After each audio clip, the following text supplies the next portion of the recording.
Hey everybody, welcome to the first episode of the course on how to become a 3D illustrator. Here on the screen you can see the illustration we'll be making today with the software called Blender. And the Blender is a free 3D production tool, and if you didn't already, you can go to the blender.org and download it right there. Let's go to the site right now, and please just bear in mind that at the time of you watching this, Blender can still be in the release candidate stage. So don't click the button download Blender 2.79 right away, but you need to go through this link to download and test the release candidate. It may not look like a big deal to you when it comes to version numbers, but trust me, Blender 2.8 is like a completely new software. It has a completely new UI, new tools, new shortcuts, and new rendering engine Eevee. And you don't need to worry about those details right now, but trust me on this, Blender 2.8 is awesome and you want to download that. So go through that link and download the release candidate. When you click here, you will be brought to the release candidate site and you need to click the button again. But here be careful, because the main green button here says download Blender 2.79 still, so you need to locate this other button here which says download 2.8 release candidate. So yeah, be a little bit careful here and download the right version. So let's jump right into Blender, and you can dismiss this window by clicking anywhere in the screen. And don't worry if this all looks a little bit too overwhelming or technical to you. I'm structuring this whole course so you only get the essential information as you go, so you're not overloaded with things you don't need at the moment. So let's get started. The first thing you see is the viewport, which is this largest window here, and it's basically where all the 3D magic happens. And the first thing you need is having some means to navigate this 3D space, and Blender 2.8 does a really great job providing the controls right here in the UI. So here on the top right you can see this colorful gizmo with the X, Y and Z axis, and if you just click the left mouse button and drag around, you can easily rotate around your scene and around your object. And this is very useful, particularly if you're working remotely on a laptop or something and you need to control your scene with the touchpad. This control is really great for that.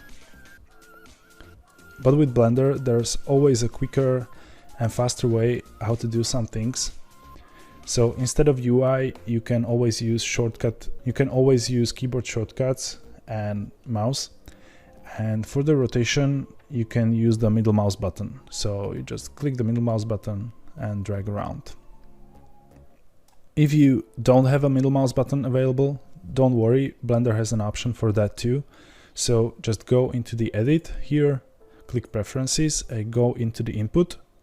And here there is a little checkbox that says emulate 3-button mouse. So just check that, close the preferences. And right now, if you hold Alt on your keyboard and left click the mouse and hold,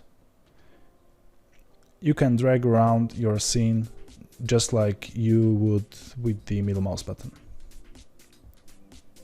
The next thing you need to know is how to zoom in and out of your scene, and that's what this little magnifying glass icon is for.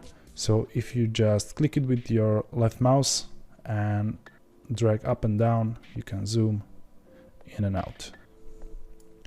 And again, there's of course shortcut for that. So on the mouse it's pretty straightforward, you just use your mouse wheel.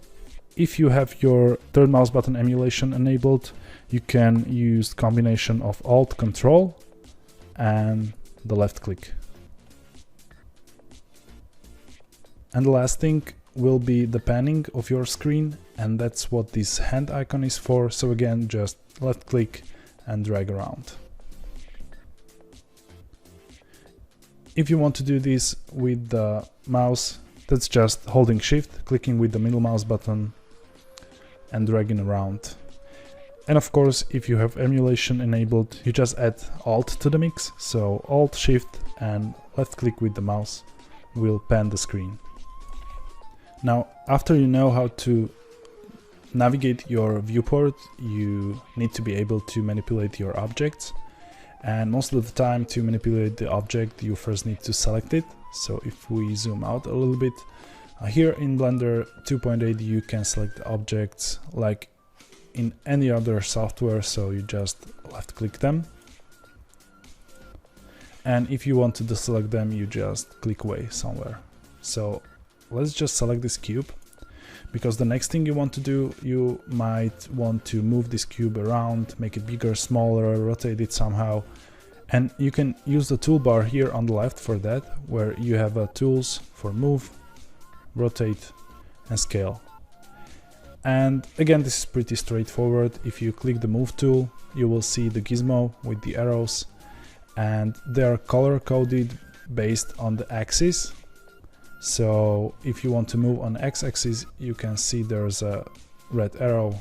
You just click and hold that and drag the object.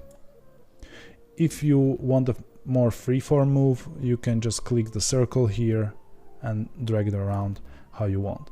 And the same applies for rotation, where you have circles